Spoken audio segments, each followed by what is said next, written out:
And we're back at AAPOR in New Orleans with Chase Harrison from Harvard University, where you are a professor. A preceptor in survey research. A preceptor in survey research. Chase presented a paper which I know will be of interest to pollster.com readers. You took a look at the primary polls that we were all continue to obsess over from 2008, and you looked at accuracy and, as I recall, about a dozen factors that might predict accuracy. What did you find? So I really broke things down into 4 different categories. So some of them were the things that we traditionally think about in terms of survey methodology, and then we looked at a factor related to the political polling part itself. So how far before the election something was released. Then things that are really more forecasting elections. So allocating don't know responses or using a likely voter sample. And then I also looked at some things in terms of the context of the election. So how close the race was or voter turnout. So of those things, which seemed to be associated with a more accurate poll? Well, looking at the final 7 days, so that these were the last estimates released, it was the forecasting elements, and it was a statistical model that I did that just put together a bunch of things, but the forecasting ones really stood out as strong. So both allocating the don't know responses, or I should say having high don't knows, which implicitly would be improved by allocating them differently, or using a likely voter model of some type. Those were the 2 things. So, if a poll used a likely voter model, was it generally more accurate than one that did not? Was that the finding? The polls that used likely voter models were more accurate than those that did not, and the polls that had lower percentages of don't know responses were more accurate than those that did not. Okay. But you found that some other issues didn't matter.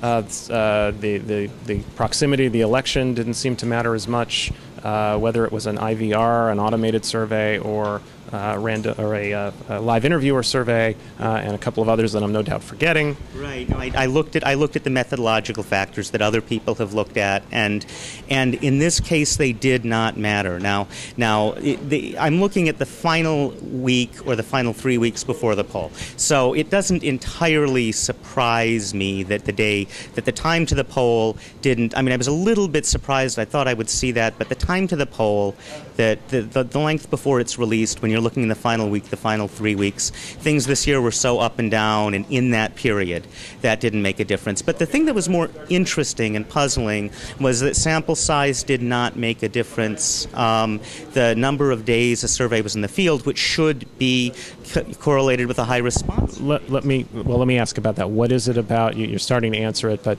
that is something I think folks here tend to agree about, and maybe our readers aren't as exposed to. Pollsters that stay. Why do we stay in the field for many days? What do we gain from that? So staying in the field many days, it ensures that you're contacting people, and it ensures a higher response rate, and that the response rate isn't that everyone is getting the chance to be in the survey. So if you only call on a Friday night, you get folks who aren't at home on Friday nights, aren't in the sample. So in principle, this is it's a standard measure of survey quality. It's you would think that being in the field longer would lead to more accurate data. In this case, it didn't. Now the 2 things to keep in mind are that in the survey world, a really long field period is several months, and here we're talking about a couple of days versus 1 day.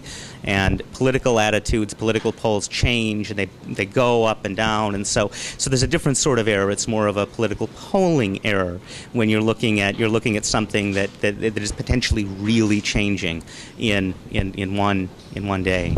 We are doing this paper no justice by trying to summarize it in 2 minutes. I hope we can persuade you at some point to share these thoughts in some form, longer form, with our readers at pollster.com.